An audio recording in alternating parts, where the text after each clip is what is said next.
Welcome to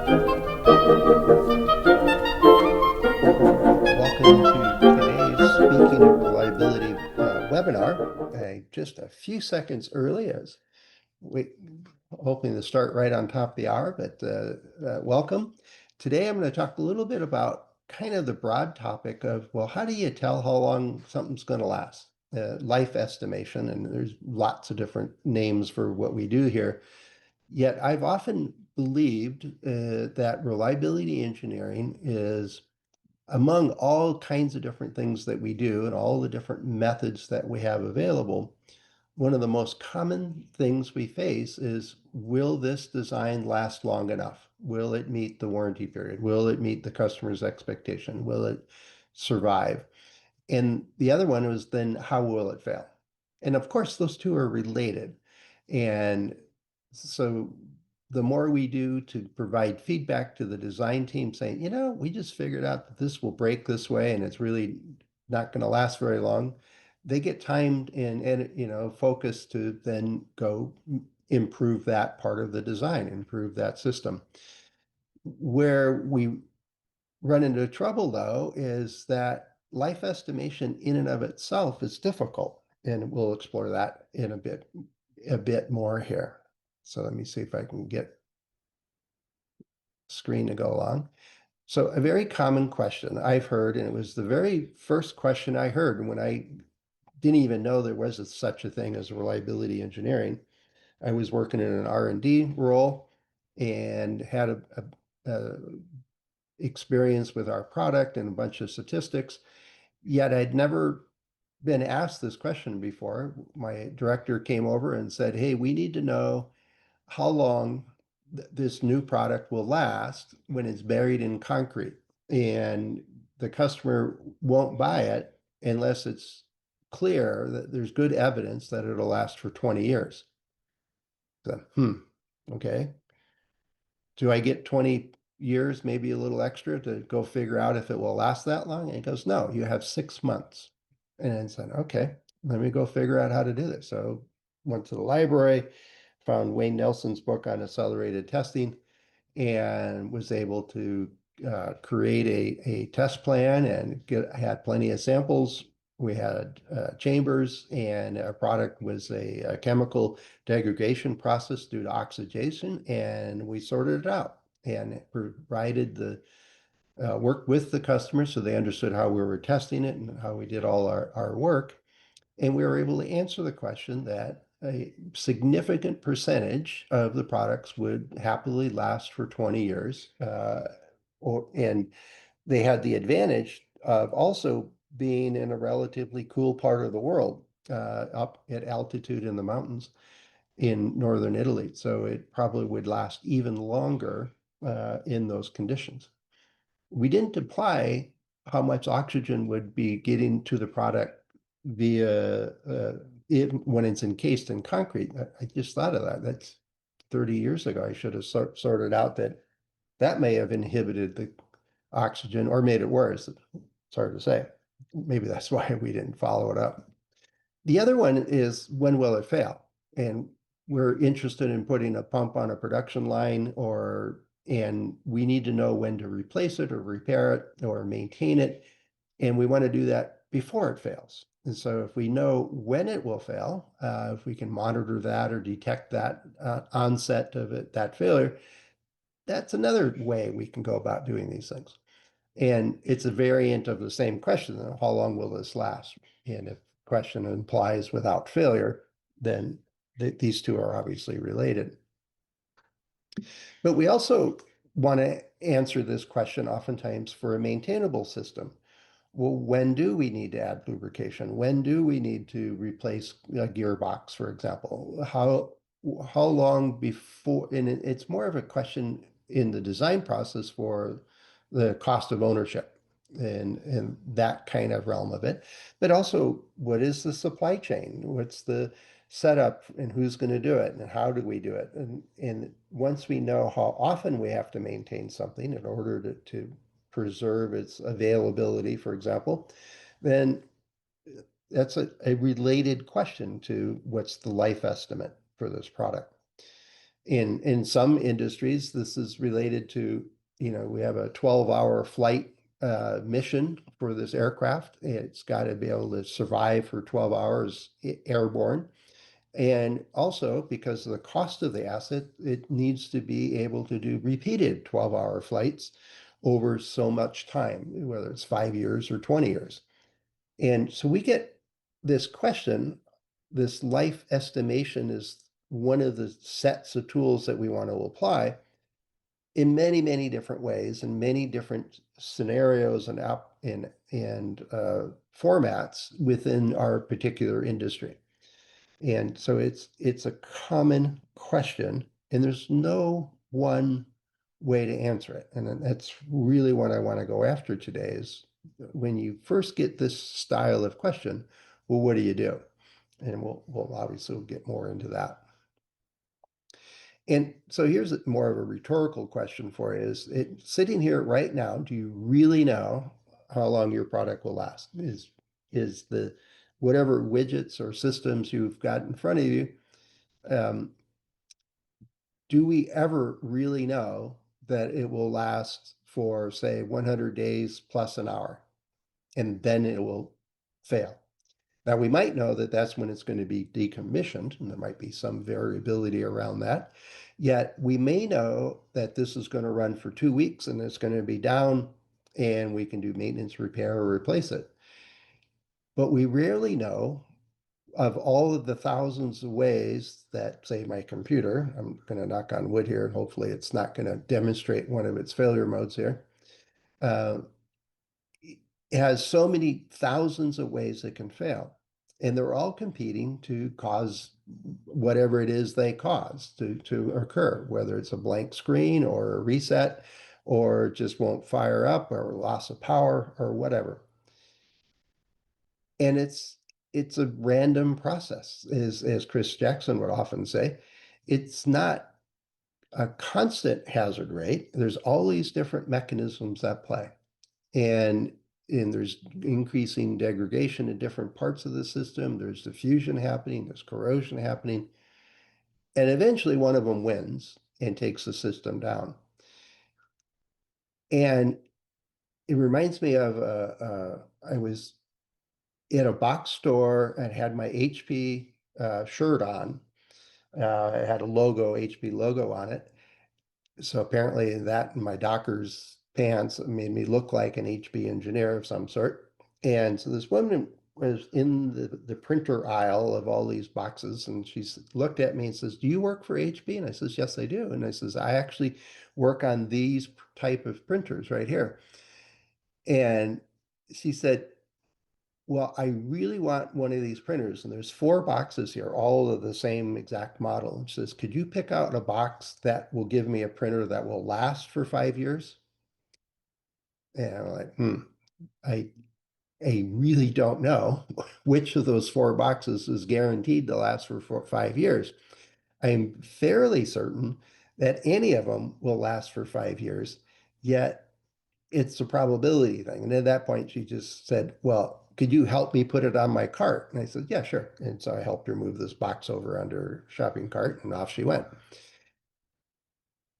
And it was one of those perceptions of, well, whether I'm getting into a car or buying an ink or buying an ink pen of some sort, I really don't know how long it's going to last. And I think even as a reliability or engineer and all the work we do to estimate life, we have a pretty good idea that some percentage of the units will survive for a particular amount of time based on all kinds of different information that we can have at our access or that we have available.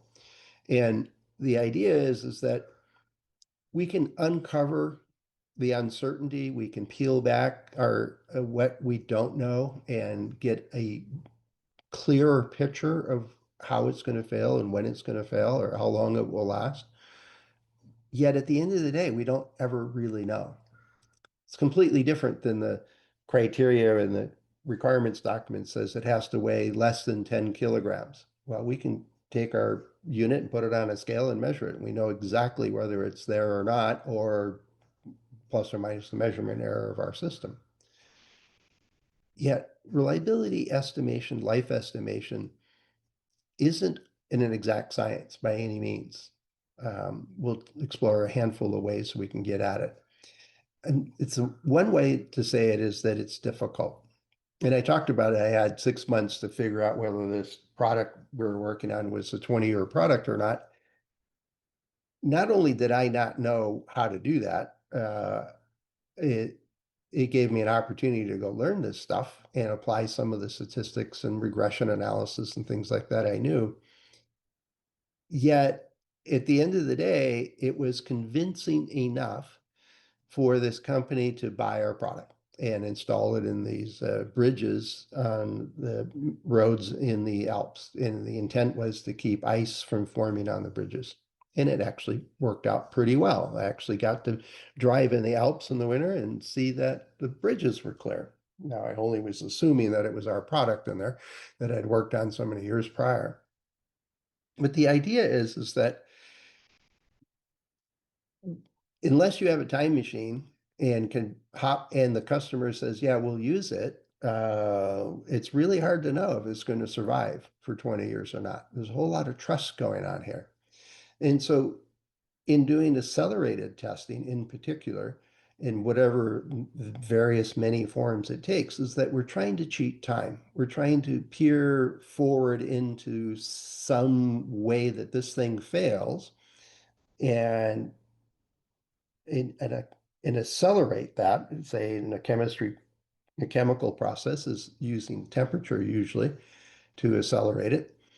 Um, it allows us to speed the clock up for that failure mechanism. And I count that as cheating time. It's not really, if we're doing it well, it's the exact same failure mechanism, same phenomena that occurs, only we're creating a stress that's higher than what it would see in normal life and in its normal environment. And that allows us to essentially speed the clock up.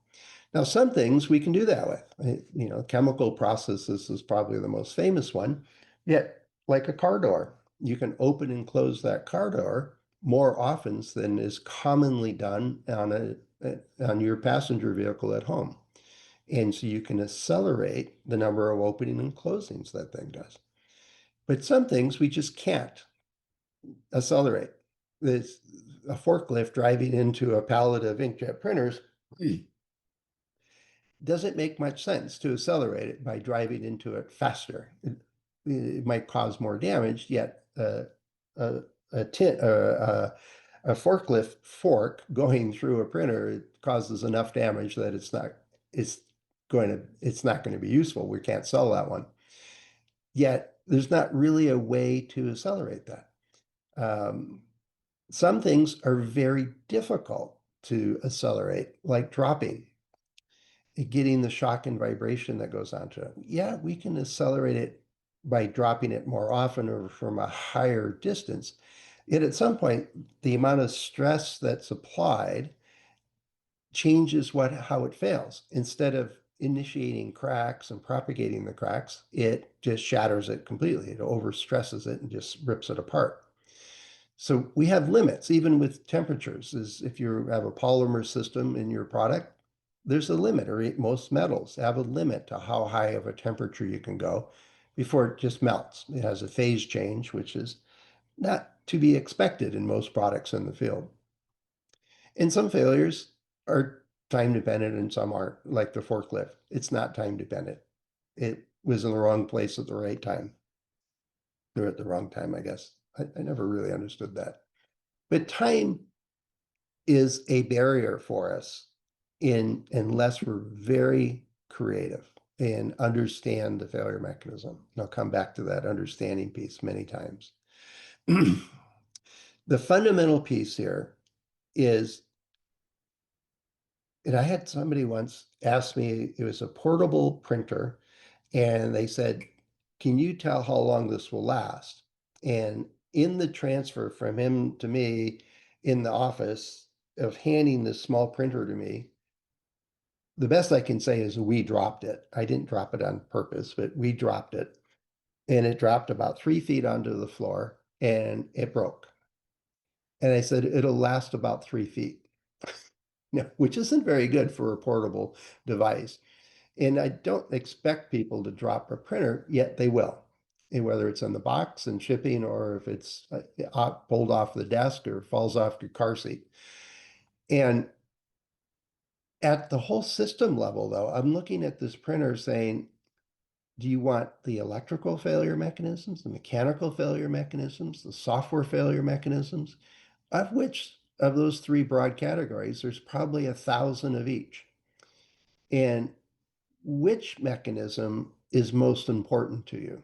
Or which handful of mechanisms is most important to you? And how does it actually work? How does it actually manifest itself? And what kind of symptoms can we get? Is it a cumulative damage type issue, or is it a just over stress for like that drop of 3 feet? Because we almost always have to focus on a specific mechanism in order to evaluate the life of it. Now let's see, I can see a question here from Brian. Yeah, even something as simple as taking out the unused time can result in higher operating temperatures, maybe change the failure mechanisms. Yeah, bearings, lubricants, etc. Car doors. If you open and close the car door fast enough, it will heat up.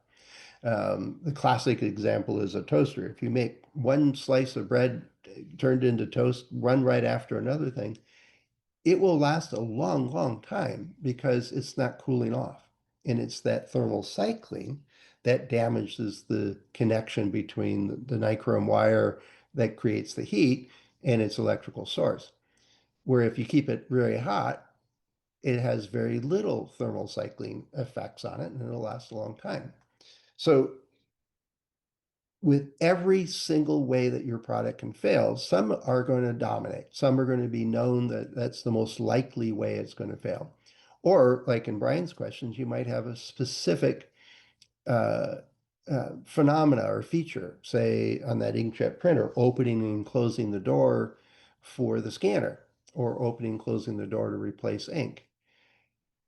We don't replace ink cartridges every day. Imagine there's somebody that prints enough that they would. Yet the idea is that we probably have an idea of how often somebody is going to open, close a door, or manipulate a hinge, or power up the device. Some products will get powered up multiple times. Some get battery charges every day. Some those kinds of phenomena, then we could just do it more often. If, as Brian points out, we understand the mechanism well enough that we don't alter it too far away from its actual use conditions. So opening and closing a car door, we have to do it slow enough that it's a relative force of what a human would do. The hard part is doing it randomly like a human would do.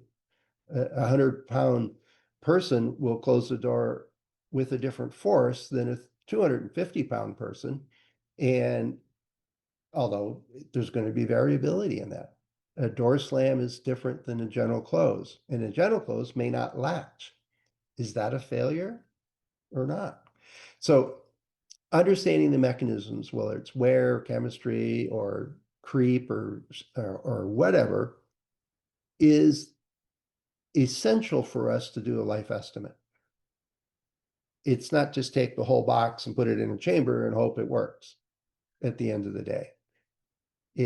We're accelerating some mechanisms through temperature, yet the manipulation of hinges is not being exercised. No wear is being accumulated when we just increase the temperature. So I always start with, you got to understand the mechanism so that you know what stresses to apply and how much stress to apply. And is there a way to translate that stress being applied back to normal conditions? And so that, and I see too many standards and too many people just say, oh, just apply 85C for a week and that's your life test. And I'm like, no, that's not. That's just putting it in a chamber at 85C and hope it has something relevant will happen to your product that you can understand. Yet if it comes out and doesn't fail, unless you know there's a temperature-related mechanism that 85C is accelerating, you really can't translate that test into this product will last for 10 years because the temperature probably will not be exciting much to do with your software systems. It may change timing, it may not. Yet I should do a whole webinar just on mechanisms because I'm about to get on my soapbox here for this one. You really, really need to understand how a element fails before you try to estimate how long it's going to last. The other part we have is that if you take a look at that whole box of whatever that is that the system is that you're making is we don't, in some cases, we really don't know how it's going to fail. We don't know of the hundreds of ways it could fail, which one will be the dominant one, which will be the Achilles heel for this system. And when you're lucky like that, then doing HALT or FMEAs is a way to peel back your understanding to get at, well, what are the mechanisms at play here? What are the likely things that cause this to fail? I hope you can't hear that. There seems to be a woodpecker on the side of the house. Sounds like knocking on the door. But the idea is there's a whole lot of ways a product can fail that sometimes we just don't know. And that really hampers us from estimating how long it'll last because we don't know how it will fail. We don't know what mechanisms at play. Now we can assume a mechanism or two and wishful thinking go with that. Thanks, Bert. Apparently that background noise isn't too bad.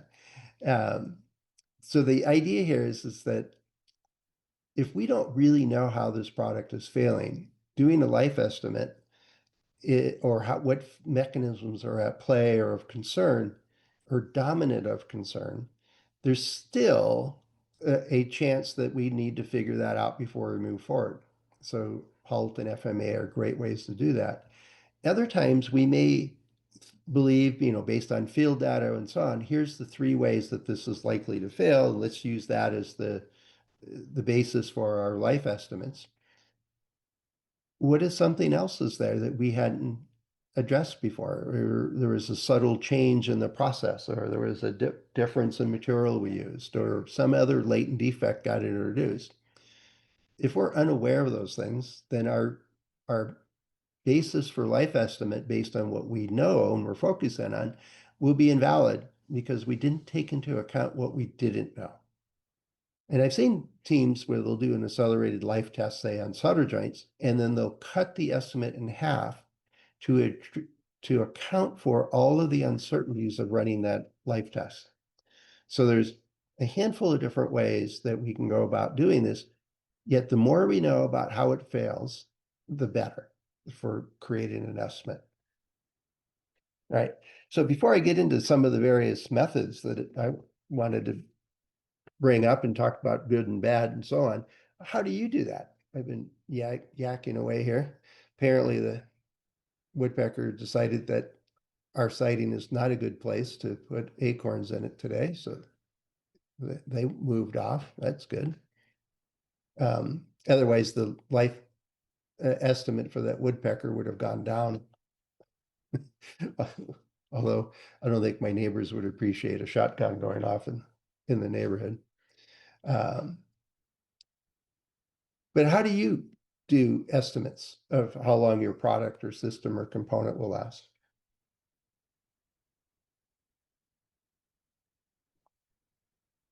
Yeah, Brian's doing Y-Bays, and that's an efficient way to do it. If you have a pretty good understanding of the failure mechanism, the model of the shape of the Weibull distribution, I think it's shape, the beta value, then you don't need a lot of samples to confirm that you're on that track or better or you're worse. And you can use that as a reasonable way to do it.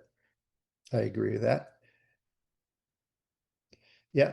similar to a heritage product. So we've been making something for 4 or 5 years and we get field returns or some information back from our customers. And we know how it works in that field. And we're going to use, say, that power supply in a new product and say, oh, okay, that's cool. Let's use that. And you can build off of your field data or it's similar to other ones. And I agree, D'Angelo, there's lots of assumptions there. And that's where it gets tricky, but it is a common practice. NPRD, I'm Laura, I really hope you have other methods and techniques to confirm what you're getting out of a database. The there's all kinds of problems with the approach of using tabulated data. Um, and especially when it's not specific to your environment, your product, your customers. It gets too far away from relevant to what you're doing. So it's one of the methods I highly discourage. Yeah, it's quick, it's easy, it's not too expensive, yet the results are little more than a random number. So a lot more to be said about that one. Warranty data, yeah. If you've got an ongoing product and you're doing continuous improvement, looking at your field data, warranty data is great. Warranty data often isn't long enough though. And if you really want to know if your product lasts well beyond your warranty period, like we do with inkjet printers, the warranty I think is 2 years on them. Yet I know from the design criteria that we want them to go at least 5 years or longer because you'll buy ink and that's where the money is. It's the razor blade type business model. So we want the hardware to last a good long time so that you continue to buy ink from the same brand. Hopefully that all works out. But the idea is that sometimes the warranty might be 6 months, but we really know customers want to use this product for 10 years. And whatever industry, and we don't do long warranties. That's reasonable in some business sets. Yet we want to go beyond that. Instead of estimating life like BeLife or L10, those kinds of things, we demonstrate reliability, calculated as combination of inherited reliability and testing. Yeah, there's a blending of techniques there. Yeah, I don't much care for B10 or L10 type stuff or averages or B1 or whatever. Much prefer getting the whole distribution if you can. Um, it's a whole lot more meaningful for everybody involved, but that's it. Yeah. And Laura, if you have good company data, say and I worked with one team that had really good information on their field returns and the life of the compressor and life of the motors, the actuators, handful of other components. They did the due diligence to get it down to failure mechanisms. It wasn't just we replaced 10 things and that we count them all as failures. They had really decent data stream back from their failures. And that served them very well. And so if they changed models of compressors, they could do a comparative study, which is a whole lot more efficient than testing it to characterize the life of a new component. And they used all of their history data for everything else in their system that was going to be the same or very similar. And as somebody mentioned earlier, there's still assumptions on that. If you change the box or you change some elements of it, there may be interactions that we don't take account of. Yeah, and Michael's exactly right. Returns are almost always underreported. Now, I find that the more expensive a product is, the more likely somebody's going to complain about it. If my mechanical pen on my desk fails, I don't even know what brand it is. Maybe it's a good sign that the brand logo on it is worn off through use. Yet I probably would just go buy another pen and not really pay too much attention to the brand. I just throw it away and go get another one. Whereas if it's my laptop, I'll probably go get it repaired. And if it's lasted long enough, I'd buy the same brand again. Yet it's the when vehicles fail, now with all the telemetry built into so many vehicles, they're getting better and better data. Uh, I know that it's always difficult with any industry to get it It's not the best. It's more, it's, as my English teacher would roll her eyes, it's more better than not having data. I run into a couple industries that get absolutely nothing back from the field. But yeah, spare parts is a good way to look at it. Lots of ways to go about doing it. The hard part for most of us is that if you're designing something new or you're in a startup and don't have history data, you don't have shipping products, or you're bringing in a new technology or something like that, we still get asked that question. How long will this last? Or if we're moving into a new environment, how long will this last in that environment? So some of these techniques that you're mentioning here would work. They're all ways for us to chip away at that understanding of how long this product will last. And some are better than others at doing this. Yeah, having data, having test data, having field data uh, is a great place to start, and to make sure you have good access to it. And the better we do failure analysis on it, the better. Um, Let's see, Jersey's talking about, how do you define life if each unit of your product will fail at a different point in time due to the presence of random hand of failure? Yeah. Well, part of it is that's why I like a distribution, is that getting a sense of how does that random hand distribute the times the failures for individual products. Now, for some products, and I worked with one team that made tape drives, and this is a long time ago, but they were tape drives, so doing backups, I think is what they were meant to be doing. And they knew the physics of this type of tape they were using to make the read-write tape they were using had a certain abrasiveness that eroded the glass frit that was over the head of the reader or writer type device, whatever, they had probably a better name for it. And once it wore that frit, that glass barrier, by I think it was like a millimeter or even less, then it was too close to the read-write head, and it lost its ability to do its job efficiently, and it would fail. The system would not be able to read and write as efficiently or as well. It had too many errors, and then it would have to be replaced. And they knew it per foot of tape that went over the head. And so they knew if you were using this 24/7 and the tape was consistently moving, they knew pretty closely, given the variability of how thick that glass was, which was fairly precise, and the particular tapes that you were using and how specifically abrasive they were, which was controlled pretty well. They knew to, within a week or two, say a few hundred hours, of when it would fail. Now, we've seen that in other things where you have wear and you can measure the wear. I worked on with a team that did maintenance for escalators in a public transit system. And one of the most expensive failure mechanisms was due to the nature of the design of these escalators. They had a large chain that was connected to the steps, and it moved the whole set around.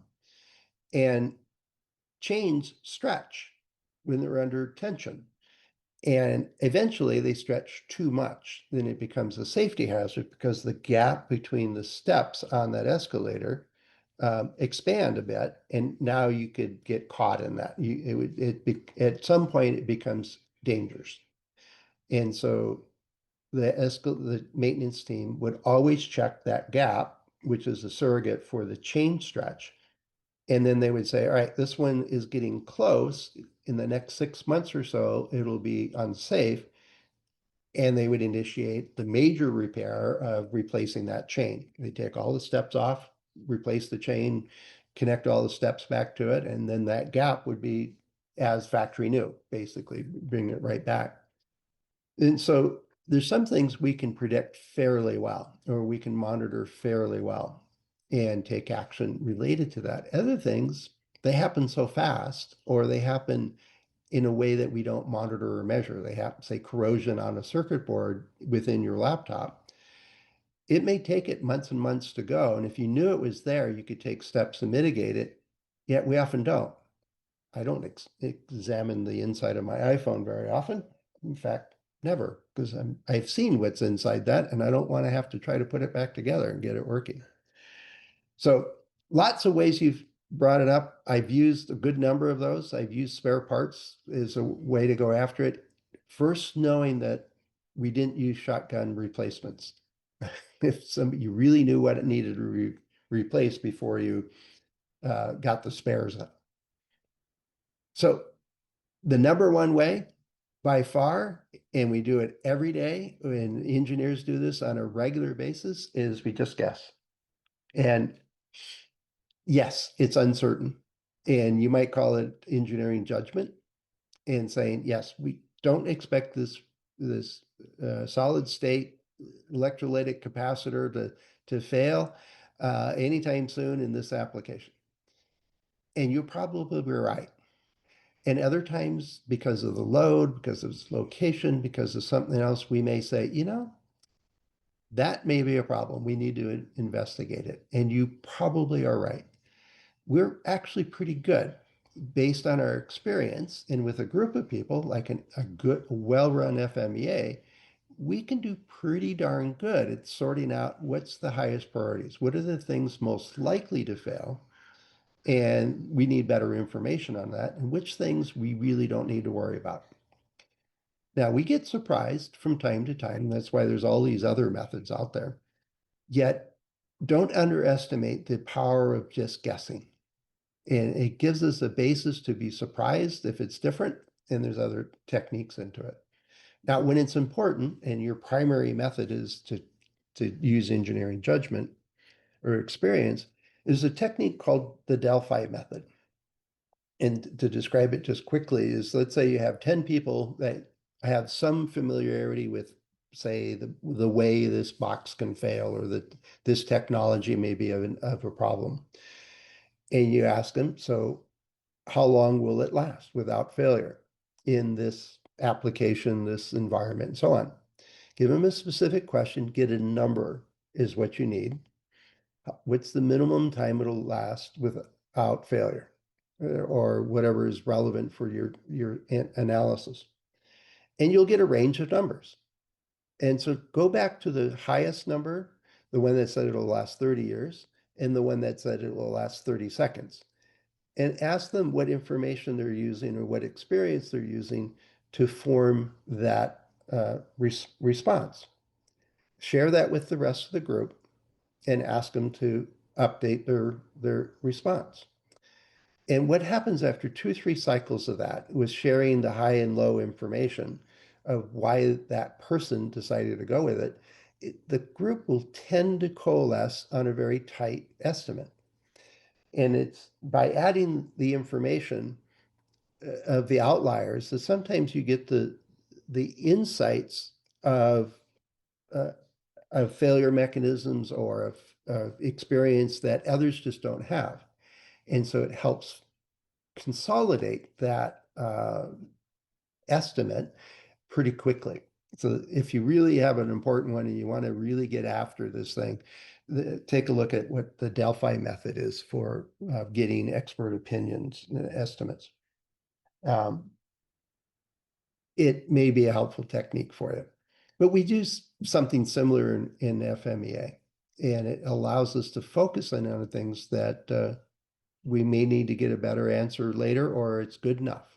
And it helps us focus on where we should go. One of my favorite questions is ask the design engineers, what keeps you up at night? Where do you think it's going to fail first? Where do we have the least margin? Those kinds of questions can expose areas of concern based on their experience. It's a guess, technically, yet it's usually pretty darn good. Vendor data, use or supplier data. You need to really ask a couple questions first. Because if they're doing parts count prediction, or if they're doing, you throw it in a chamber and hope it works, or they're using a handful of standards, they list all these things that really aren't accelerated testing. They have no basis for saying it'll last 5 years or 10 years or 100 years. You need to understand how they arrive at their estimates. And some vendors do a really good job. They will give you, if you ask or take a look for it, and I've run into a handful of vendors that do this, is they will do the detailed accelerated testing or even physics of failure style of evaluations and studies and publish it and say, here's, if you use this in a high frequency scenario, this IGBT will follow this failure mechanism or will be susceptible to this failure mechanism, and here's the distribution, and you can adjust it for what stress you're going to apply it to. Or if you're using it in low frequencies, uh, here it's a different failure mechanism, and here's the research and distributions that relate to that, and you could adjust it to your application. And they they are gold, the vendors that do that. So really, really appreciate them. And Dan's asking, so if ever tested a part that wound up performing much better than the vendor said it would. Yep, definitely. And mostly I think it was the sales guy-ish influence that they wanted us to buy a more robust product, but the one they were offering, from our understanding and experience, would work just fine. And it did. It worked. It wasn't an issue at all. Yet others, saying it will last 200 years. And they sent us, well, there was one of them, we actually were evaluating a new package from Intel. And 29 of the 30 samples failed in a very early in the tests we were doing for how this joint, the solder joint would work. And it was the great answer from Intel says, well, it was a random sample so that you got unlucky and got 29 out of 30 that had, we're going to fail early. Like, what's the chance of that? But that's a whole nother discussion. But I've had both experiences where products work better than we expected. And even with upgrading some components and electronics, you can run it above its rated value, do it with eyes open and understanding exactly how the stresses you're applying are going to work on it, they will survive. They will work. I've worked with oil and gas industry where they're putting a whole bunch of electronics right behind the drill bit on an drilling operation. It was amazing any of it worked. And it would work for hours and hours and hours, which was totally baffling to me. Yet they were able to provide a function to steer these rotary heads and do chemical sampling and all kinds of cool stuff. So some products are just amazing that they work, and they work very well over long times when you really don't expect them to. And I see it all the time in halt testing is mostly electronics. You put the box on the vibration table and accelerate vibration and temperatures and all this stuff. And the design team engineers sitting there with you, and they saying, there's no way it's going to work at 80 degrees C. And we get to 110 degrees C before we see any indication that it's not performing like it should. They're literally shocked. And yeah, it won't last forever at those elevated temperatures, yet it will operate. And in some cases, depending on the technology, it will operate a really long time. So yeah, you can go over stress over the vendor's claims or get answers from them that are conservative or for all kinds of different reasons, or they'll be this opposite. So it's really focus in how do you know how will it fail in our application? What is likely to fail in our application? And then what's your assumptions or your supporting information? How do you know that answer? And if they can give you the physics and chemistry and so on, and here's the mechanism, here's how this stress applies to it, here's our studies on it, you can be, if you would have done the test and used that much rigor, then I suspect you can trust that data set. If they say, well, just trust us, we've shipped 100 of them and none of them come back yet. Well, you only shipped them yesterday here, so give it a minute to get off the truck. I've had that happen too. Um, so vendor data comes in lots and lots of forms. The more you probe into it and get the good engineer to engineer discussions, the better you can trust it. Simulations. One of my favorites was finite element analysis for drop testing. Uh, we didn't even have prototypes yet. We're still in early design. We had the components, the structure of it designed, but we didn't know how the circuit board would react to a shock. And so we did finite element analysis and simulated a shock loading on the system and where would it go. And it was dead on when the engineering team did not believe the finite element modeling until we got prototypes, went to the lab, and it failed exactly as the modeling suggested it would. And they were dumbfounded. And I think they became advocates of using finite element in the future for all kinds of different things. The other way I've used finite element is to used the age state of your systems. So we know that electronics, or not finite element, but electrical modeling, SPICE modeling, as I used to call it, is that let's say we know that our capacitance is going to drift for certain technologies of capacitors. Let's simulate that we have an aged set of components that they're instead of like a resistor being at 100 ohms, it's now at 70 ohms. Will our circuit still work when we have that much of a change over time of these electrical components values, the performance?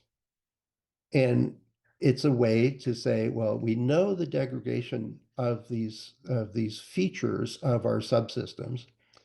Will it still work over time? And we can use various types of modeling tools to simulate that. Now, thermal modeling and stuff like that, does this fan have enough capacity or too much backflow? How much backflow or back pressure can we put on this fan or how do we optimize that so that we get the most airflow with the least amount of stress to the fans and its bearings? And we can do a bunch of things like that to really get an understanding of how the stresses either behave or perform or what's likely to fail or where the stress concentrations are and on and on. It gives a insight to improve our guessing, our engineering knowledge. It also gives us insights of how then to focus on where the margins are. How much margin do we have? Do we need to do an accelerated test, for example, or some other demonstration style test? So simulations are a great set of tools for us to use early in a program, especially to get a really good understanding of where the risks are. All right, a couple more approaches here. This one, I've talked about it at length in other webinars, and we write about it a lot on Accendo, but we do a lot of testing. Now, I don't really jump to testing right away. It's expensive, and sometimes it takes a long time. Sometimes we have no other option. It's the only way we're going to get this information, or it's in the contract, like demonstration testing, or various ways for us to go after this. But the basic idea is that testing is for life estimation is really, really limited to, well, can we test it in real life conditions over a duration that simulates a lifetime, that is a lifetime? So let's take a new vehicle and drive it through all kinds of different environments or drive it through just only in the high desert year round and evaluate it and run it and test it for years. Or we know that we have a helicopter that so many flight hours is our goal. So let's go fly it for that many hours and see what happens. And sometimes these demos can be risky, not only for catastrophic failures, but is that one unit representative of your production? There's all kinds of issues with that. So let's see. Oh, I see a question came in. Uh, oh, I never knew that. I haven't seen a wind turbine blade painted one color. Was that in one of my drawings to reduce bird strikes on blades? I had no idea. I'll have to look into that. But the idea of testing, if some products lend themselves that you can do it in real time for a relatively short life and you get good information about it. And it's more of a sampling problem is how representative will that be for your overall estimate of its life. Other times we do life testing where we use, the difference between life testing and accelerated life testing is just, do you have a transfer function that says, if I run it over stress, I can translate the results back to normal stress. But if I can stress it at normal conditions, it just use the unused time frame. I'm thinking of a toaster or a door latch or a laptop hinge, for example. Those kinds of things we can accelerate just by using them more often. And it's an easy transfer function in those cases, if it's done well. But each step that we go from real life, real set of stresses to select stresses on a subsystem or a component or on a particular aspect of the product to accelerated testing where we're usually focused on a specific mechanism and under accelerated or elevated stresses of some sort, we step away further and further from how the customer is going to use the product. And hence, there's more and more uncertainty. Does this really apply to the way the customer uses it? And so we have to be more and more careful and think through exactly how we're using testing to evaluate how a product is going to fail and when it's going to fail, with the idea is to estimate the life of it. We do this on all the various elements and components and subsystems of our products. And we get all kinds of great information from these things, yet it really is just a sample, right? The more we know about how it will fail, what mechanisms are at play, all of those aspects of it really help us to focus the testing on where we really need to get answers. And the more focused we are, the more we understand the mechanisms at play, the better our results are going to be. So it's kind of a catch-22. You need to know how long and what's going to fail before you go in to do testing. And we don't always have that. So there are going to be assumptions. And then modeling is a technique that we use. And what I like about this approach is even a simple block diagram or a fault tree. And there's software packages out there, variety of different sources and places to do it. And you can even use Excel to some degrees. Let's say you put in the power supply, we got great vendor data, and our screens and keyboards that we're using for our computer system, we have great field data on those. So we'll use that information for those blocks. And we're using a brand new widget for this part of the system, and we're just going to guess right now for that. And you can populate those block diagrams, run the math out, and get a reasonable estimate. Now, what I find is the greatest use of this is not just to get a one-time estimate and say you're done, is to take a look at two parts of a simple model like this, where you're pulling a variety of different sources of information. Everything from testing to modeling to physics of failure to whatever, the field data and estimates of just guesses, is we can get a system level estimate of the life pretty early. And we know that it's pretty vague. There's lots of uncertainty in big parts of this thing. But which ones either have the most uncertainty related to it, which is the weakest in the precision of its estimate? That's an area to go focus on if it's important. If it's an area that's likely to fail or cause a shortening of the life versus other parts of your system, or it's the weakest link.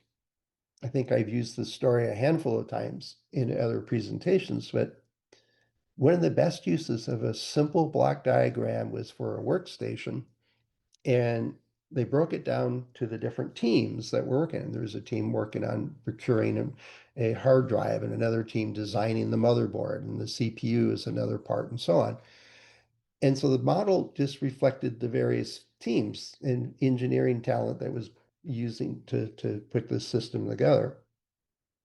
And Phil went around and asked, what's your estimate today of what's the reliability of this, and how well do you know that estimate? What's your evidence? And at first it was absolute just straight guess very early in the program. And the program manager said, oh, this is interesting.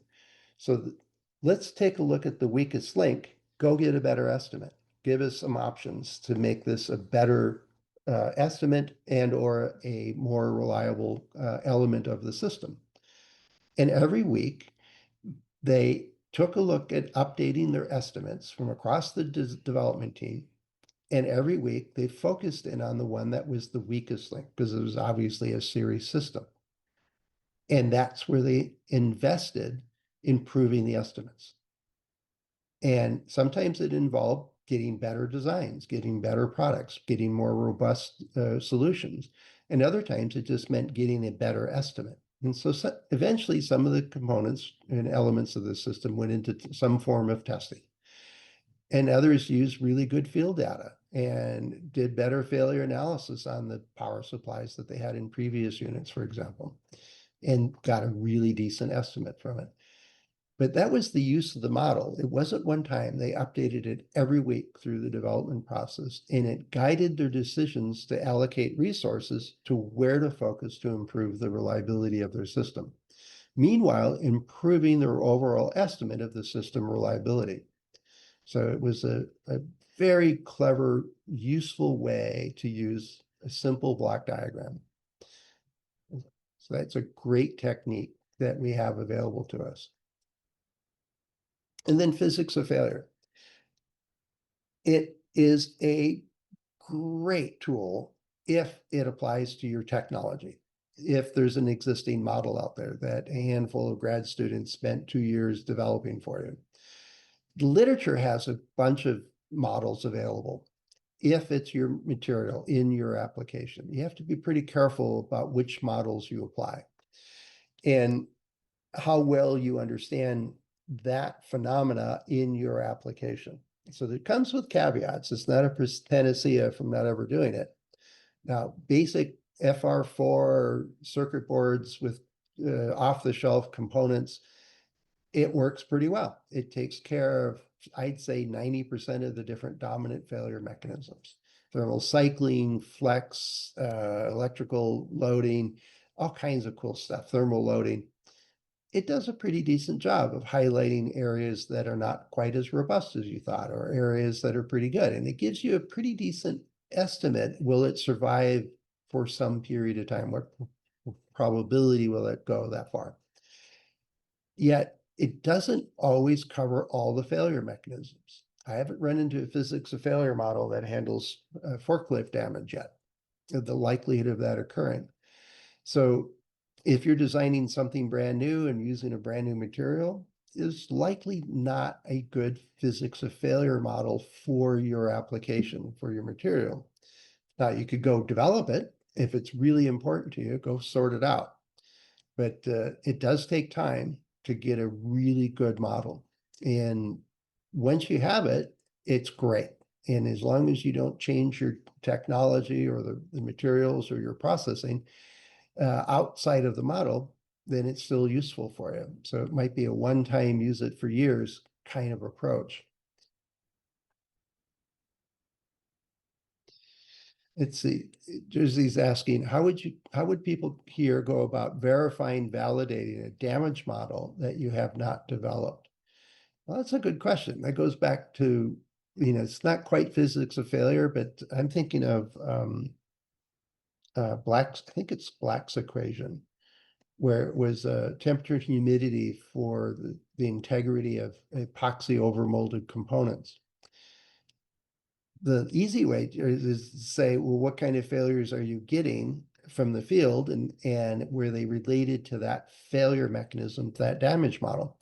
And that takes time and it's in the field. Other times is run an accelerated test on your own design techniques or models or materials, comparing it to that model. It's an efficient accelerated test approach when you have a standard you're comparing against, because you can tell if you're failing sooner than expected or later than expected fairly quickly in many cases. Just redo the study on your own.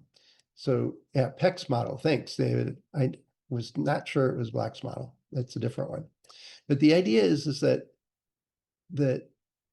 with a little bit of focus and understanding of the mechanisms at play, the literature around physics of failure or various damage models allows you to do a shortcut instead of creating all of this information on your own, is use that literature, the previous work and testing as a way to um, streamline the testing or data analysis that you're going to do yourself.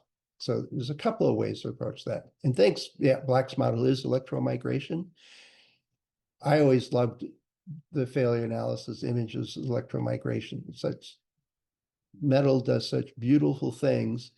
It's not particularly useful for your circuit and for your system, but it does look pretty cool.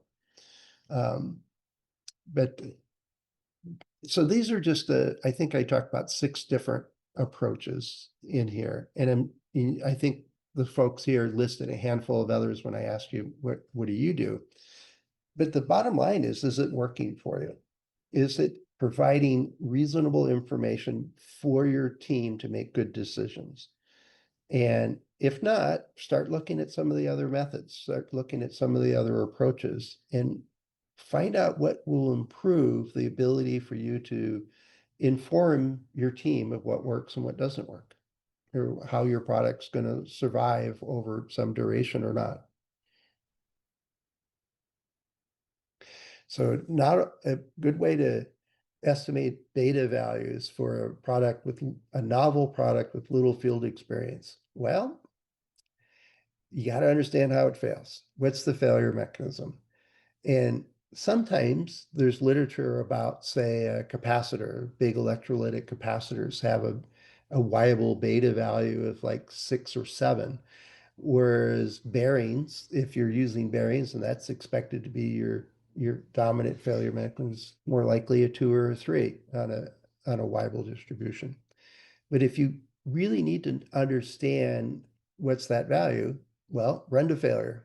Run an accelerated life test and run to failure. Get your own beta values.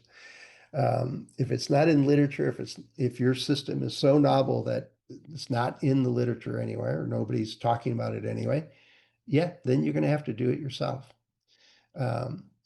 At gas, if you fully understand the failure mechanism, if you know how it's going to fail, if it's a wear system or a corrosion system, or what's the underlying physics chemistry, may give you some clues of where to look and how to set up and run an accelerated life test. But yeah, at some point, some of these questions, you just have to break out the lab and run some samples and get some test data, run to failure. Yeah, Carl's exactly right. We don't live in a perfect world. Although there was a poem by Oliver Wendell Holmes called The One Hoss Shay that this deacon designed a product or a horse carriage, a single horse carriage, that every part of the system was as strong as every other part. And so it lasted 100 years and a day. And every single element of that shay failed exactly at the same time. And so that was a perfect design. But that was in a poem from 200 years ago. All right. Thanks, Laura, for joining. And do rethink using published external data. If you've got good internal data, double check it. Make sure you got good systems going there. Let's see, a handful of other comments here. few people are heading out already. Great. And my system actually survived. This lung hasn't failed yet. So let me stop the recording. Thanks to everybody for joining today. And I'll stay in the line if it lets me to see if there's any questions that anybody